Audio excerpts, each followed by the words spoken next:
Mheshimiwa Waziri, sisi kama kamati, na niseme kwa niaba ya mwenyekiti wetu wa kamati Mheshimiwa Kakoso, tunafurahi kwamba kamati ilikuja na wazo na pendekezo na serikali sikivu ikaona kuna tija ya kutekeleza kile ambacho kamati ilipendekeza, kwa sababu kutokana na hali halisi ya chuo kilivyokuwa, kamati iliona kuna umuhimu wa kuwa na jengo ambalo linaendelea. Kwa hiyo kwa kweli tunashukuru na tuhakikishie kamati inapenda kuona kwamba sekta ya ujenzi inaendelea kushamiri, na sasa hivi serikali inatoa kipaumbele kwa wakandarasi wazawa. Kwa hiyo tunapokuwa na chuo kama hiki ambacho kinalenga katika kuongeza wataalamu katika sekta ya ujenzi, ni jambo muhimu sana katika kufikia malengo yetu.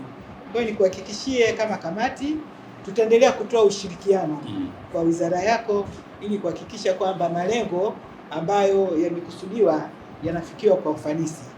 Kwa hiyo tungewaomba sehemu ambayo imebaki ya kukamilisha hili jengo, Mheshimiwa Waziri na timu yako muisimamie kwa karibu na muhakikishe mnazingatia ubora, michango ambayo waheshimiwa wabunge wameitoa kama ambavyo mmeweka katika ufafanuzi wenu. Basi tunaomba mzingatie katika hatua za mwisho za kumalizia jengo, ili wazo zuri ambalo mlipewa na mlitekeleza basi litekelezeke kwa ufanisi, ili malengo ya kuanzisha hiki chuo yaweze kufikiwa. Tunawashukuru na tunawatakia kila laheri katika utekelezaji wa majukumu yenu. Mheshimiwa Mwenyekiti, naomba nitumie fursa hii kumshukuru kwa moyo wa dhati Mheshimiwa Daktari Samia Suluhu Hassan, Rais wa Jamhuri ya Muungano wa Tanzania, kwa kuthamini umuhimu wa elimu ya amali na hivyo kuendelea kutoa fedha kwa ajili ya uendelezaji wa taasisi ya teknolojia ya ujenzi.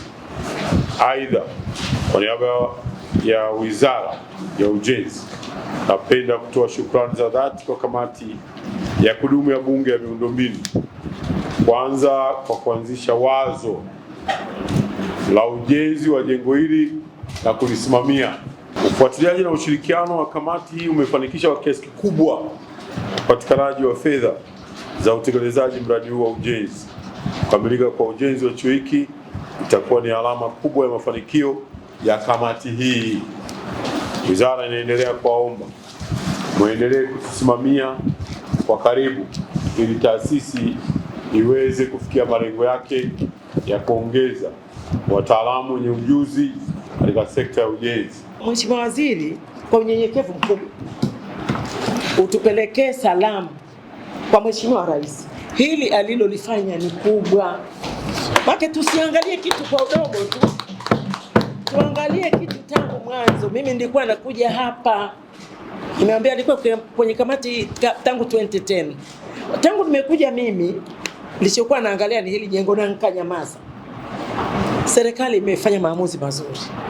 Na Mheshimiwa Waziri, wakati tulikuwa tunakuja hapa siku za nyuma, tulikuwa tunaambiwa kwamba kuna uwezekano hata kupata wanafunzi kutoka nje ya Tanzania kuja kwenye chuo hiki. Lakini tulikuwa hatuna majengo. Hili jengo hili litakapokamilika, na linakamilika sasa, tunategemea tutakuwa na jina kubwa kama nchi. Jengo hili lina jumla ya sakafu zipatazo 4 ambazo zina ukubwa eneo la mraba 4288 na litakuwa na mahitaji yafuatayo. Jengo hili litakuwa na mahitaji ya ofisi, litakuwa na mahitaji ya vyumba vya mikutano vidogo, litakuwa na lecture rooms mbalimbali zenye uwezo wa kupokea wanafunzi kati ya wanafunzi 49 hadi 100, ambapo inapelekea kuwa na uwezo wa kuweza wanafunzi wapatao 1101 kuweza kusoma kwa wakati mmoja.